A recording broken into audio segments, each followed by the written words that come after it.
Hello everyone! Big update! Blender Camera Controller is now available to download in its version 1.0.0, and for the first time, it's also on the Play Store. That means you can keep using your Gumroad license as usual, or if you prefer, subscribe through Google directly in the Play Store version. If you're new to Blender Camera Controller, it's an add-on made for 3D artists who want more natural and realistic camera movement. It lets you use your Android device like a real camera, capturing motion in real time through your phone's sensors. This release brings some of the biggest improvements so far. The interface is cleaner, world tracking has been improved, and there's a new connection window that shows whether your phone supports world tracking or rotation sensor. This version also brings many improvements to the streaming system, where you can watch Blender's camera directly on your phone with low latency and high definition.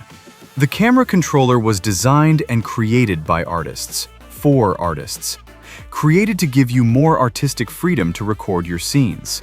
On the add-on side, Auto Smooth keyframes now includes Butterworth and Smooth Gaussian.